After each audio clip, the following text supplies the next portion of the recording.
Muy bien, buenas noches.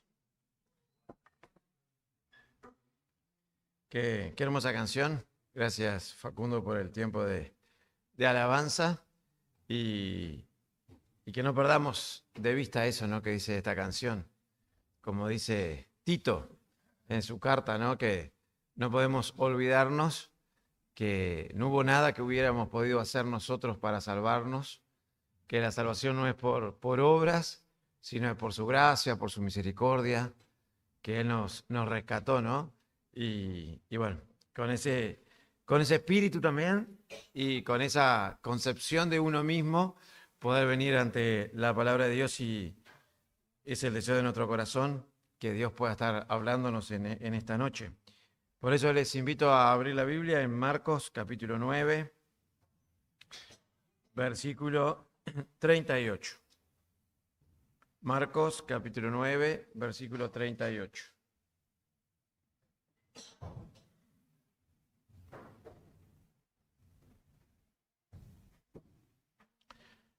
Bien, como siempre hacemos y como es ese principio de interpretación bíblica, todo pasaje que queramos entenderlo de la Biblia, tenemos que analizarlo en su contexto.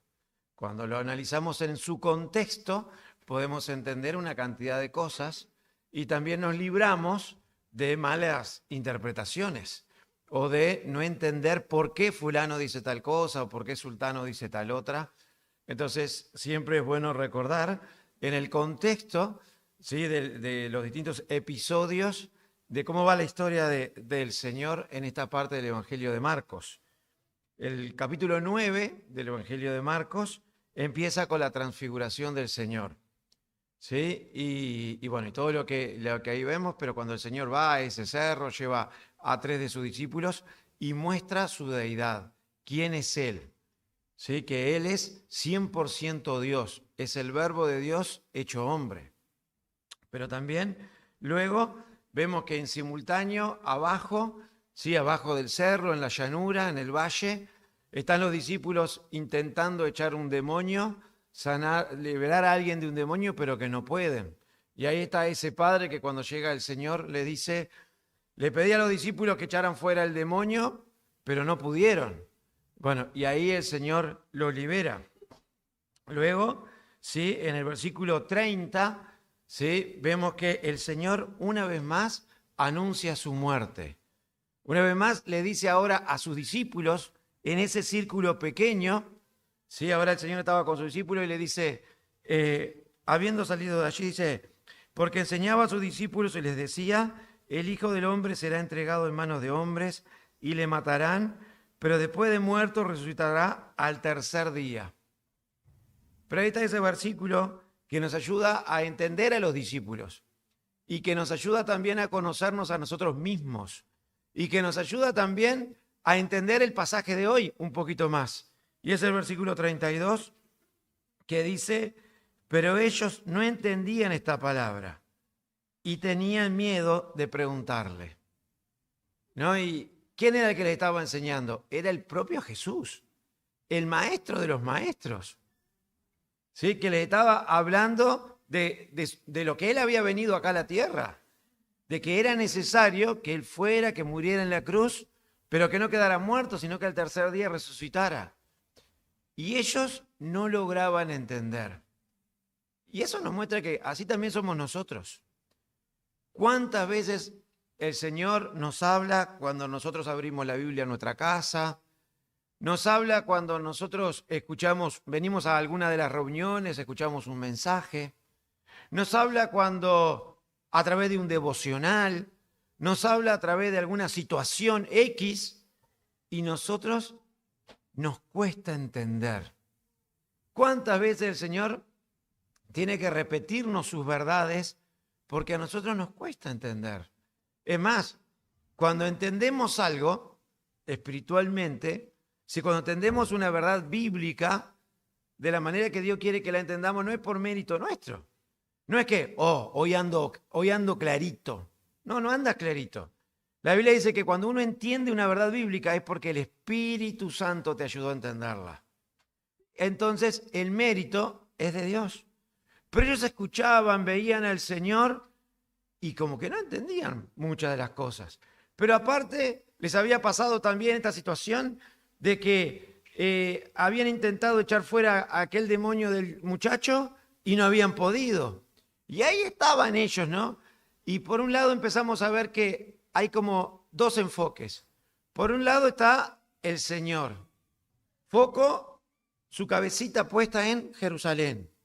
Su cabecita puesta, sus pensamientos, su energía, todo su ser puesto en lo que Él había venido a hacer. A morir por nosotros en la cruz. Y que era necesario que Él muriera. Que no había otra manera de acercarte a ti y a mí, a Dios, ¿sí? Para el perdón de nuestros pecados, pero que iba a resucitar. Por otro lado, la cabecita de los discípulos, igualita a la tuya y a la mía, ¿sí? Con nuestras limitaciones, con esas mochilas que hemos construido a lo largo de nuestra vida, con esas cosas que aprendimos en los lugares de enseñanza, con esas cosas que aprendimos de nuestra familia, con esas concepciones propias que tenemos, con esos enredos que a veces tenemos en nuestra cabeza, y así llegamos al Señor. Y eso hace que el Señor les está hablando a ellos de que está concentrado en que va a tener que morir en la cruz y resucitar. Y vimos a partir del versículo 33 del capítulo 9 que ellos estaban concentrados en otra discusión. ¿Quién iba a ser el mayor entre ellos? Y uno dice, no entendían nada. Y es verdad, no entendían mucho. ¿Sí? Y ahí el Señor los reprende, ¿sí? Y usa el ejemplo de ese niño y le dice, muchachos, miren este niño. ¿Lo observaron? Miren la característica que tiene un niño. Y ahí le dice, el de ustedes que quiera ser el mayor, ¿saben quién va a ser? El que sirve. Y eso es un principio totalmente opuesto a los principios humanistas. Dice, el mayor va a ser el que sirva. Muchachos, tienen que ser humildes como este niño, con una disposición a aprender, con una disposición también, porque esto está enganchado con lo que viene después. Vieron que los niños por lo general, cuando se encuentran con otros niños, ¿sí? Por lo general, en condiciones más o menos normales, no hacen mucha acepción de personas. ¿Qué hacen? Se integran con otros niños. ¿Sí? Y es fácil, en cierta manera, poder hacerles que cambien su manera de pensar. Entonces dice, así tienen que ser ustedes. Bueno, en todo eso llegamos al versículo 38, donde dice, Juan, vieron que uno está acostumbrado a que ¿quién habla con Jesús? Pedro. Pero acá es la única vez, o la primera vez, que el que habla, que el vocero, que el que salta en el grupo, es Juan. ¿No? Y Juan le respondió diciendo, Maestro, hemos visto a uno que en tu nombre echaba fuera demonios, pero él no nos sigue. Por lo tanto, se lo prohibimos, porque no nos seguía. Pero Jesús dijo, no se lo prohíban, porque ninguno hay que haga milagro en mi nombre, que luego pueda decir mal de mí. Porque el que no es contra nosotros, por nosotros es. Y cualquiera que les diere un vaso de agua en mi nombre, porque son de Cristo, de cierto le digo que no perderá su recompensa. Entonces, si uno analiza estos 4 versículos aislados, no entiende nada. Pero por eso fue que hice este repasito, esta contextualización, para entender. O sea, ¿qué hay realmente en el corazón de Juan, en el corazón de los discípulos que llevan al Señor a contarle esto? ¿No? Pero aparte se lo cuenta, imagínense, Juan se lo cuenta como algo que, ¿bueno o malo? No, como algo bueno. Sí, Señor, ¿sabes lo que hicimos? Te contamos, hicimos algo bien. Porque vimos a uno que echaba fuera demonios en tu nombre y le dijimos que no, que qué se pensaba, que no podía hacerlo porque, aparte, Señor, no es de nuestro grupo, no está con nosotros, no camina junto con nosotros. Está haciendo las cosas de otra manera. No lo dice acá, pero yo me imagino que hasta podría haber dicho, no sé quién se cree. No, como diciéndole, Señor, estuve bien, ¿no? Porque aparte, lo dice después que el Señor les había encajado terrible reto. Después que el Señor les había dicho, muchachos, está todo mal con ustedes. A ver, ustedes están peleándose por quién va a ser el más importante y yo estoy pensando en que tengo que ir a morir en la cruz por ustedes. Ustedes están pensando, a ver, quién se va a sentar para quién va a ser el ministro y quién va a estar en el consejo de ministros y quién va a ocupar los puestos más importantes, de más confianza. Y no es así. En mi reino, en las cosas de Dios, no nos manejamos con esos parámetros. El mayor no es el que se sienta que lo sirvan. El mayor es el que sirve. Le voló la cabeza. Y ahí sale Juan, ¿no? Bueno, con esta, nos notamos un poroto. Señor, ¿sabe lo que hicimos? Le prohibimos a alguien que... pero aparte, miren lo que dice. El hombre, ¿qué estaba haciendo? A ver si entendemos. ¿Qué estaba haciendo? Exorcizando, ¿no? Estaba liberando a alguien de qué. ¿Eso es bueno o malo? Eso es bueno. A ver, es bueno. ¿Y en qué nombre lo estaba echando fuera? ¿Con qué poder lo hacía? ¿Con qué autoridad lo hacía? Con la autoridad de Cristo. Miren lo que dice, analicemos las palabras. Hemos visto a uno que en tu nombre echaba fuera demonios. Pero él no nos sigue y se lo prohibimos porque no nos seguía. ¿Por qué le prohibió Juan echar fuera demonios, que siguiera echando fuera demonios a ese hombre? Porque lo hacía con su poder, con su autoridad. Porque no era del grupo. Porque no hacía las cosas dentro de los parámetros que ellos estaban acostumbrados. ¿Vamos entendiendo? Y uno dice, qué tremendo, ¿no? Porque ¿en quién seguían pensando los discípulos?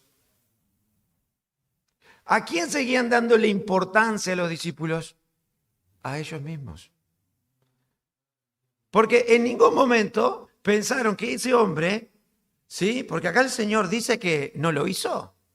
¿El Señor criticó al hombre ese que echaba fuera demonios por echar fuera demonios?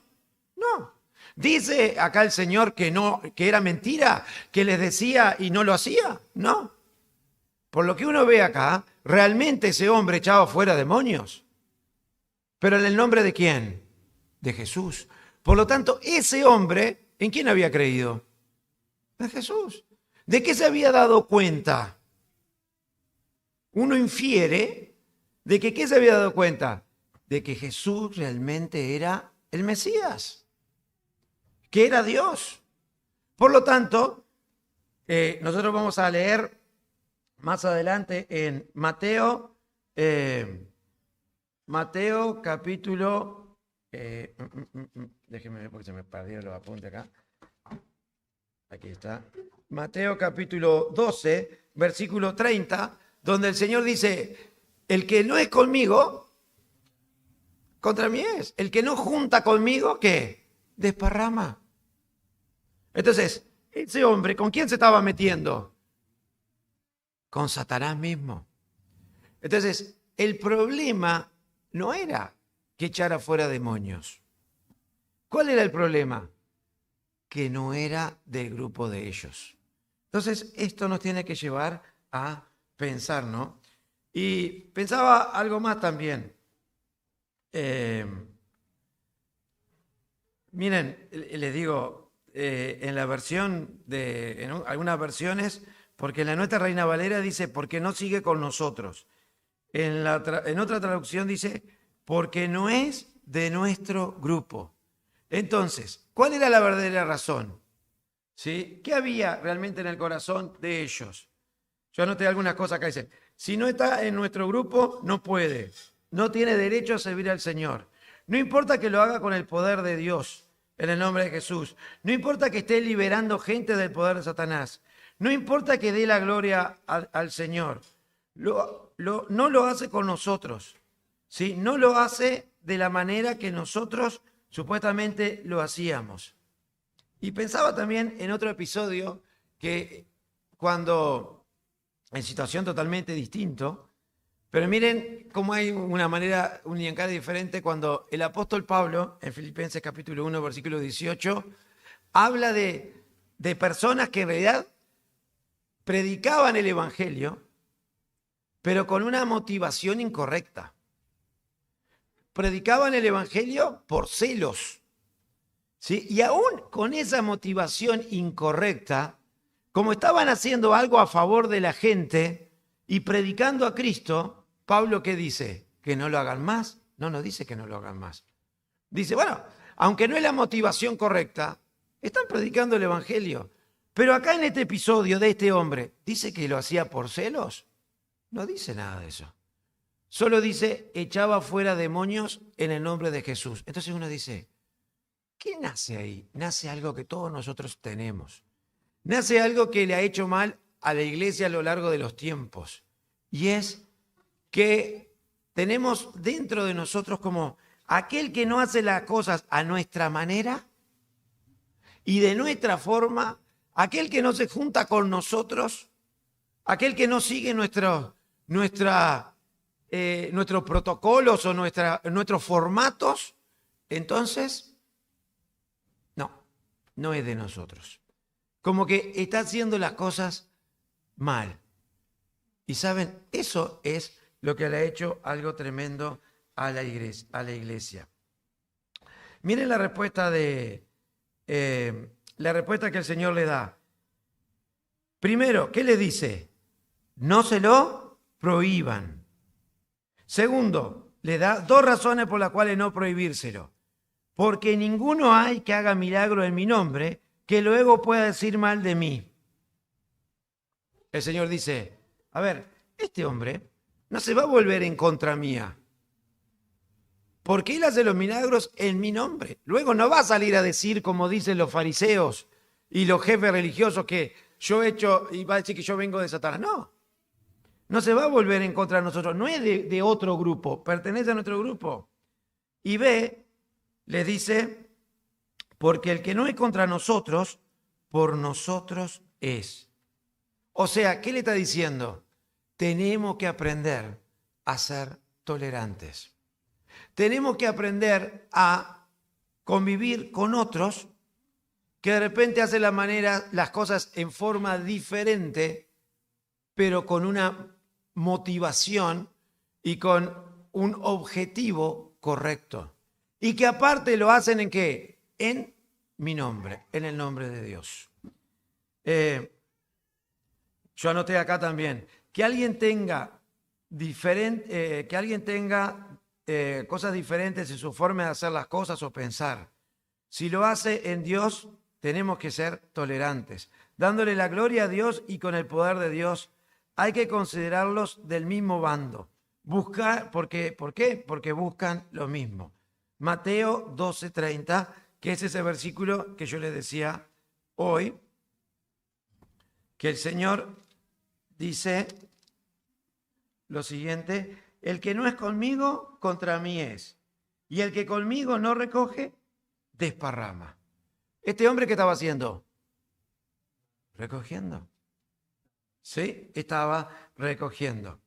Pero una cosa que sigue ahí también hablando, y yo puse, ojo, ¿sí? No habla de que uno pueda así trabajar y ser tolerante con gente que te habla de una doctrina distinta o que da opiniones antibíblicas, sino habla de personas que tengan maneras de hacer distintas, pero que el centro siempre es Cristo. Y yo pensaba algo más. Tal vez había un poco de celos en los discípulos, porque ¿qué les había pasado hacía unos versículos anteriores? Hacía un poquito de tiempo. Exacto. ¿Se acuerdan que ellos no habían podido echar fuera a los demonios? ¿Y este hombre qué estaba haciendo? Algo que ellos sí. Estaba haciendo algo que ellos no habían podido hacer. ellos sí. Él sí lo podía hacer. Entonces yo pensaba, hay veces que criticamos a alguien, no, ¿sí? Hablamos, o sea, criticamos a alguien, no apoyamos a alguien que está haciendo cosas que Dios quiere que se hagan, y a veces las verdaderas razones no son santas, no son legítimas. A veces camuflamos nuestras verdaderas intenciones, como dice Jeremías 17:9, que engañoso es el corazón más que todas las cosas. Pero aparte pensaba algo más. Decían, a ver, Señor, lo prohibimos porque Él no está con nosotros. ¿Quién se cree ese hombre? Y con esa actitud un poco sectaria, con esa actitud un poco exclusivista, ¿a quién se estaban pareciendo? A los fariseos. ¿Qué era lo que hacían los fariseos? ¿Se acuerdan? Una de las actitudes que tenían los fariseos. Totalmente separatistas. Se creían superiores a los demás. ¿Y nos puede llegar a pasar a nosotros eso? Sí, nos puede pasar a nosotros eso. Nos puede llegar a pasar a nosotros eso como iglesia, como congregación, y pensar que somos la única congregación que hace las cosas bien, que somos la única congregación que alaba a Dios, que bendice a Dios. Pero en realidad hay otros hermanos también que no pertenecen a nuestra congregación, que también hacen las cosas como Dios quiere y que también sirven a Dios y que también pertenecen al pueblo de Dios y que también juntan junto con nosotros para el Señor. Y que a veces nosotros vemos cómo hacen las cosas y decimos, qué terrible. Ahora, por supuesto que yo no estoy hablando de grupos que tengan doctrinas distintas o cosas por el estilo. Estoy hablando de prácticas diferentes. Y mismo acá en Rocha hay otros grupos que están haciendo cosas espectaculares. ¿Y eso qué quiere decir? ¿Que nosotros somos superiores a ellos? No. ¿Somos inferiores a ellos? No. Pero sí tenemos que tener esa actitud que tenía el Señor, que dijo, no están acá con nosotros, pero no se lo impidan, porque también están trabajando para el reino de Dios. Pensando en el versículo 30 del capítulo 12 de Mateo, yo pensé, hay dos grupos, ¿no? El Señor dice, los que desparraman y los que juntan. Los que desparraman, ¿quiénes son? Aquellos que nunca han creído en Cristo. ¿Cuántos grupos hay o cuántas personas hay que nombran a Jesús, dicen que hacen cosas en nombre de Jesús, pero realmente no son de Dios? Tenemos, por ejemplo, los testigos de Jehová. Tenemos los mormones. Y otros tenemos, si uno va a un curandero, el curandero tiene una Biblia, el curandero tiene hasta distintos santos por ahí, el curandero te nombra a Dios, el curandero invoca a veces a Jesús, pero sin embargo, esos no pertenecen al pueblo de Dios. Eso lo que hacen es que confundir a la gente. Entonces, ¿qué tenemos que mirar? ¿Cuál es la clave para saber quiénes son aquellos que tal vez no están junto con nosotros, pero que realmente sí juntan con el Señor y no desparraman? Yo pensaba, y alguna cosa hemos estado viendo los viernes, ¿cuál es la clave para saber si alguien, un grupo o una persona está haciendo algo para el Señor? ¿Se acuerdan? Creo que es familiar de Luis, el del campamento, de Luis Gómez, que creo que es hasta un hermano, el que anda en bicicleta por las rutas. Hermano, ¿no? ¿Cómo se llama? José Gómez. Y uno que dice, él tiene un formato totalmente distinto. Capaz que ni se congrega. Pero esa persona, ¿derrama o junta con el Señor? Junta con el Señor. Y uno capaz que lo ve por ahí y dice, ¡ay, qué desastre! Mira lo que está haciendo. Pero el Señor lo mira y ¿qué le dice? No, díganle que se baje de esa bicicleta y vaya a congregarse. Que se deje andar haciendo, que vaya a trabajar en algún ministerio dentro de la congregación. ¿El Señor le dice eso? No. Entonces, Dios nos enseña que la mirada que Él tiene de los suyos y de su obra es bastante distinta a la que tenemos nosotros. Pensaba también, ¿cuál es la clave entonces? Lo primero, ese hombre que estaba echando fuera demonios, ¿a quién le daba la gloria? ¿Quién se llevaba el mérito? Jesús. Echaba, ¿qué dice Juan? El hombre echa fuera demonios en tu nombre, Jesús. Por lo tanto, ¿quién se llevaba el mérito? El Señor. Uno quiere saber si alguien está predicando el Evangelio o haciendo algo que dice que es para Dios. Queremos saber si realmente está juntando o derramando. ¿Quién se lleva la gloria en eso? ¿Quién es el importante en esa actividad? Si es algo cristocéntrico, si es algo donde el que se lleva la gloria es el Señor, entonces probablemente sea de Dios. Sí, uno tiene que discernir también. Pero una de las pistas que el Señor nos da y que uno puede ver acá que el Señor dice es, ¿en qué nombre echa fuera demonios? En mi nombre. ¿Qué está haciendo? ¿Hablándole a la gente mal de mí? No. ¿Quién quedaba como importante? Jesús. El que no es contra mí, trabaja conmigo. El crédito se lo lleva a Cristo. Jesús es ese hombre que había reconocido que Jesús era el Mesías, que la salvación es por gracia. Eso no se negocia, ¿no? Y la autoridad está ¿dónde? En la palabra de Dios. Y eso es lo que uno tiene que ver. ¿Saben?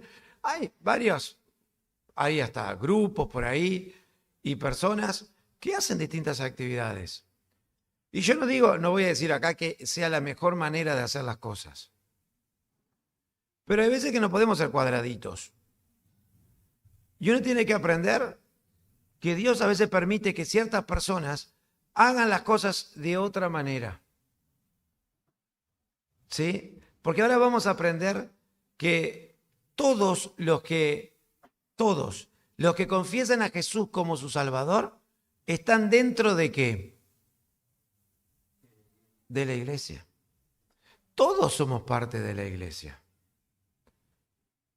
Por supuesto, Dios nos dio dones para que los desarrollemos ¿dónde? En la iglesia, que es lo que estamos aprendiendo los viernes. ¿Cuál es el lugar natural que Dios creó para que nosotros nos desarrollemos como creyentes? Para que lo sirvamos como creyentes. Para que demos su gloria, le demos la gloria a Él como creyentes. La iglesia. Pero hay veces que pasan cosas como estas. ¿Sí? Y también puede ser algo de Dios. Si la gloria siempre es del Señor. Dice, puede haber formatos distintos, prácticas diferentes. ¿Sí? Por ejemplo, yo pensaba, hasta algunas congregaciones o algunos grupos, como decía Roberto el otro día, participan de la cena con jugo de uva, tienen una forma de alabar diferente, tienen una organización diferente. Pero si Cristo es el centro, si la salvación es meramente por gracia y solo por gracia, si la palabra de Dios es la autoridad máxima, ¿sí? Y la gloria del Señor, no están desparramando. ¿Qué están haciendo? Juntando también. Efesios capítulo 1, versículo 19. Miren lo que dice. Pues tenemos que aprender a cambiar nuestra forma de pensar también y ver que en realidad todos estamos dentro de la iglesia. Porque yo lo que no estoy haciendo es fomentando o defendiendo grupos paraeclesiásticos. ¿Sabes lo que vendría a ser un grupo paraeclesiástico? Son esos grupos que trabajan, por ejemplo, algunos institutos bíblicos, algunos lugares de capacitación para jóvenes. En realidad, el plan de Dios ¿cuál es? La iglesia. El plan de Dios es la iglesia. Miren lo que dice Efesios 1:19. Dice, ¿y cuál la supereminente grandeza de su poder para con nosotros los que creemos, según la operación del poder de su fuerza, la cual operó en Cristo, resucitándole de los muertos y sentándole a su diestra en los lugares celestiales, sobre todo principado y autoridad y poder y señorío y sobre todo nombre que se nombra, no solo en este siglo, sino también en el venidero. Y sometió todas las cosas bajo sus pies, bajo los pies de Cristo, y lo dio por cabeza sobre todas las cosas a la iglesia, la cual es su cuerpo, la plenitud de aquel que todo lo llena en todo.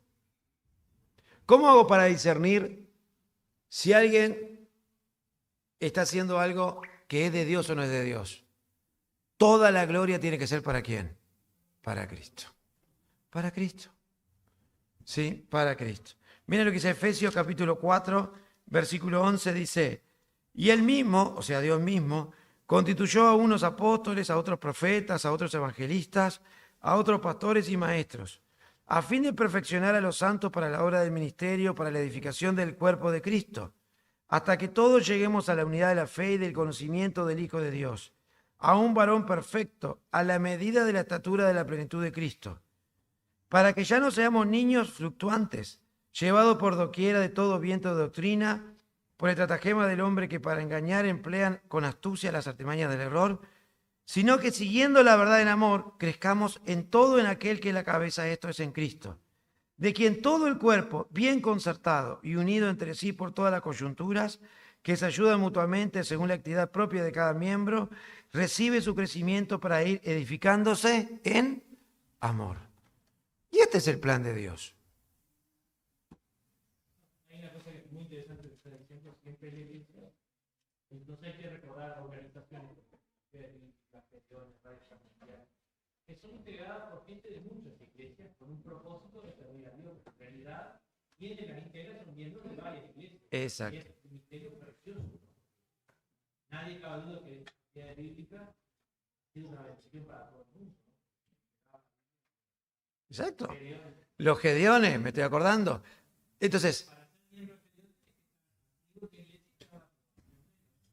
exacto, palabra de vida, ese instituto bíblico, ¿no? El ¿se acuerdan Noemi, Operación Movilización? El barco, ¿no? Todo el entrenamiento que Sergio hizo en Petrópolis, en Brasil.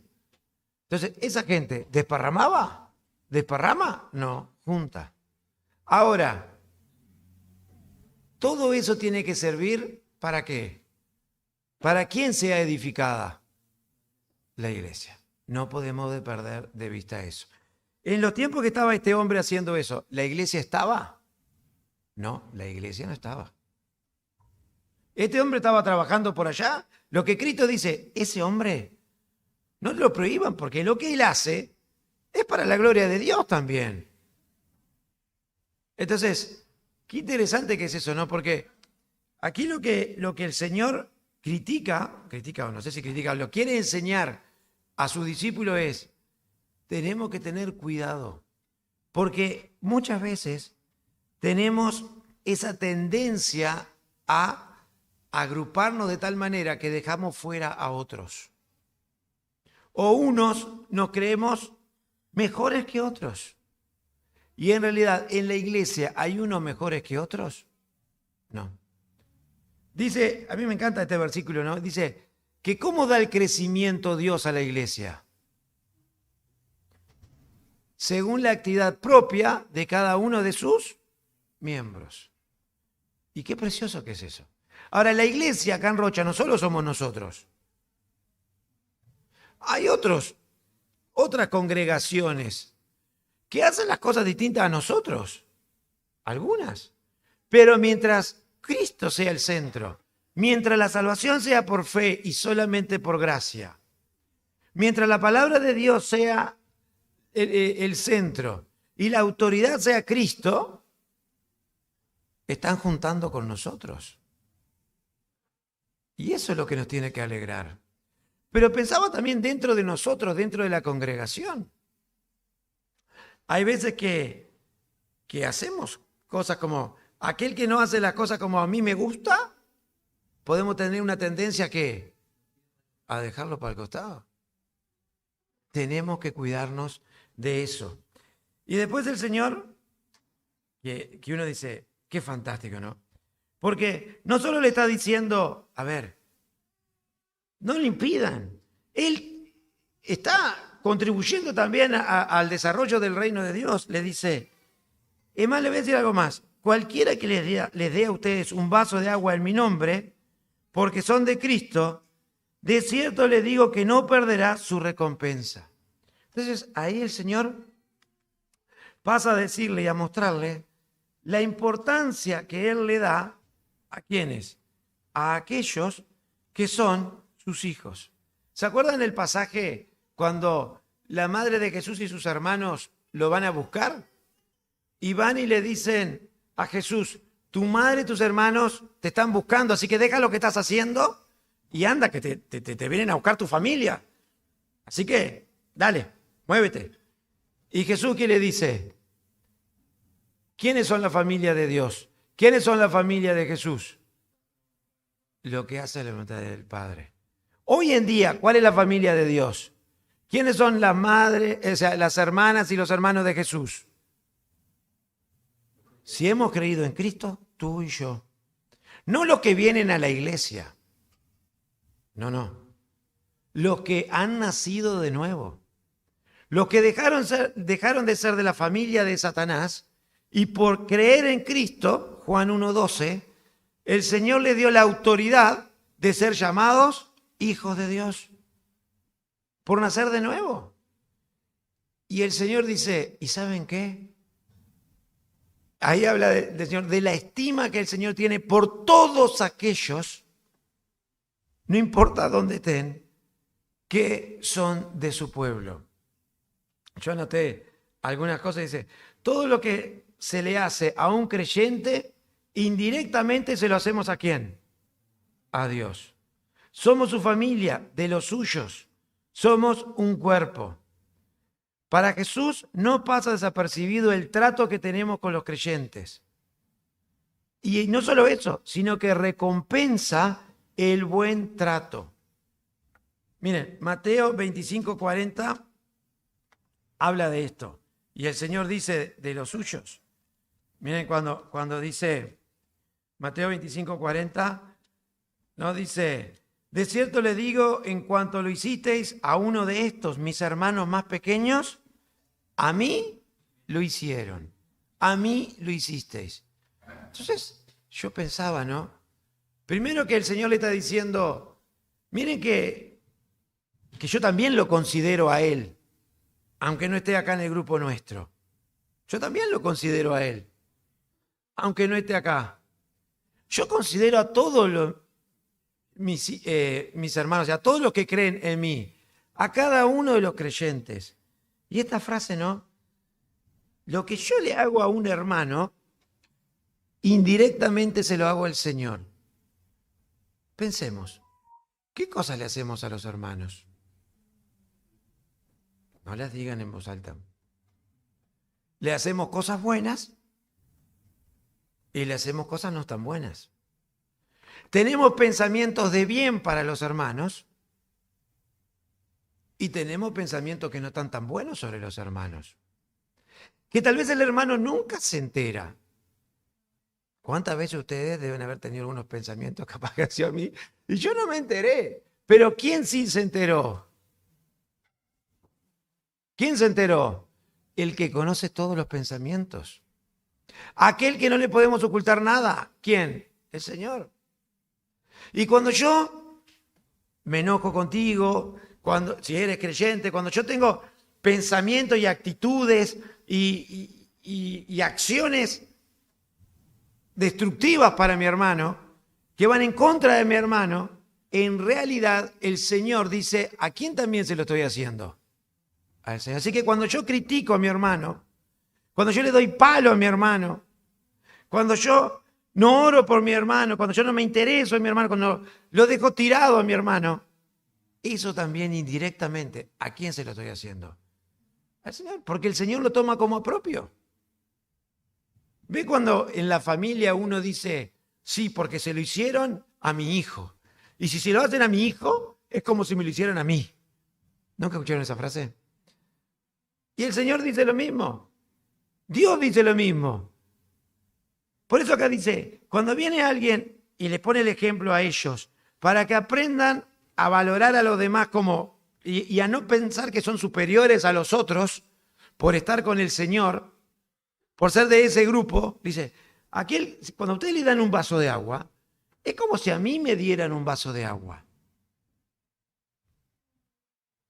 Cuando a ustedes les pegan y los critican, es como si ¿qué? Como si a mí me pegaran. Entonces, eso me hizo pensar. ¡Pah! Si yo tuviera más presente eso, sería más cuidadoso al referirme y al trato y al trato con mis hermanos. Los miraría con otra cara. Porque ¿cuánta estima nos tiene el Señor? ¿Y cuánto le importa al Señor cómo tú trates al otro, al creyente? ¿O cómo le importa al Señor cómo te tratan a ti?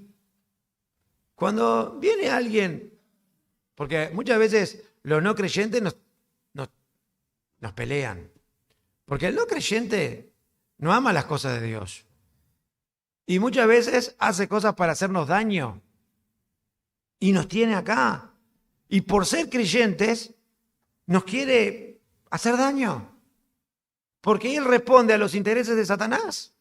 Hasta a veces lo hace sin querer, ni se da cuenta. Y por nosotros ser hijos de Dios y él no, sí, no critica, no, nos denuncia, yo qué sé, hace cosas que uno dice, pero si yo no te hice nada, ¿por qué me haces esto? Ahora, ¿sabes qué? Cuando estás siendo maltratado por el mundo, acuérdate que no estás solo en eso, sino que ¿quién también está sufriendo junto contigo ese maltrato, ese desprecio, esa incomprensión? El Señor. El Señor está ahí contigo. Y que no estás solo. Ahora también acuérdate, cuando tú se lo haces a un creyente, también se lo estás haciendo al Señor. Y pensaba, algunos, ¿se acuerdan cuando Saulo de Tarso, en Hechos capítulo 9, versículo 4, va rumbo a Damasco, persiguiendo a quienes? A los creyentes, para matarlos. Y el Señor se presenta a él y le dice, Saulo, Saulo, ¿por qué? Y el Señor no estaba persiguiendo, Saulo no estaba persiguiendo al Señor. ¿A quién perseguía? A los creyentes. Pero el Señor, ¿qué dice? ¿Por qué me persigues? Porque ¿con quién se estaba identificando? Con nosotros. Entonces, ¿la iglesia de quién es? Del Señor. Cuando yo critico a los líderes, con razón o sin razón, cuando yo me enojo con otros o hago cosas que en contra de los hijos del Señor, ¿contra quién estoy yendo? Contra el mismo Señor. Entonces eso nos tiene que llevar a pensar, ¿no? Porque a veces le decimos al Señor, Señor, yo te amo, pero a mi hermano, acá, Señor.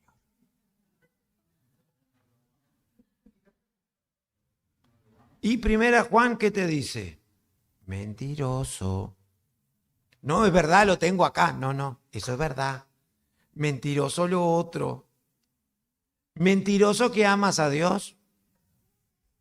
Porque si dices que amas a Dios y no amas a tu hermano, o mientes tú o haces a Dios mentiroso. Y Dios no es mentiroso. Mentirosos somos nosotros. Por lo tanto, cada vez que yo estoy con el hermano acá, no estoy pasando al hermano, estoy criticando al hermano, ¿contra quién estoy yendo? Contra el Señor. Pero a la misma vez, cada vez que yo hago el bien, y la Biblia dice, no te canses de hacer el bien, aunque no te lo respondan con bien, y hago cosas por los creyentes, ¿sí? ¿Quién me va a recompensar? ¿Quién no pasa por alto eso? El Señor, lo dice acá. De cierto, cuando el Señor dice de cierto les digo atiendan que esto lo que voy a decir es importante. De cierto les digo que no perderá su recompensa. Yo digo, qué espectacular. ¿Sí? Qué espectacular. Pensaba en otro pasaje, ¿no? Yo puse acá, Gálatas 6:10. y ya vamos a ir terminando. Gálatas 6:10. Miren lo que dice Gálatas 6:10.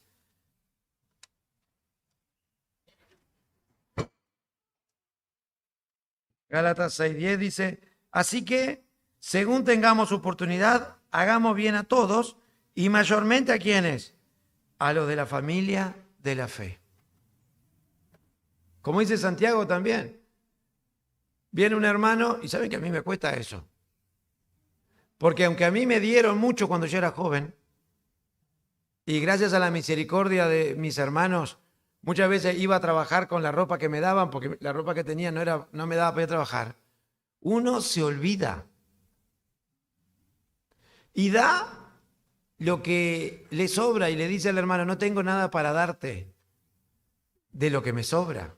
Pero el Señor no quiere que le dé de lo que te sobra. Quiere que le dé de lo que tienes. Y eso es tan fácil decirlo. Y cuando me lo dieron a mí, qué contento me puse. Pero cuando me toca a mí dar, qué triste me pone a veces, qué agarrado que estoy. Somos tremendos, ¿no? Entonces, no nos cansemos.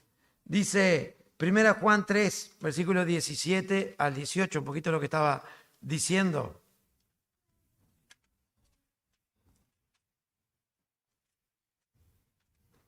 (3, 17, 18) dice, pero el que tiene bienes de este mundo y ve a su hermano tener necesidad y cierra contra él su corazón, ¿cómo mora el amor de Dios en él? Hijitos míos, no amemos de palabra ni de lengua, sino de hecho y en verdad. Y es lo que está diciendo el Señor aquí. Él recompensa a los que le dan a quienes, a sus hijos.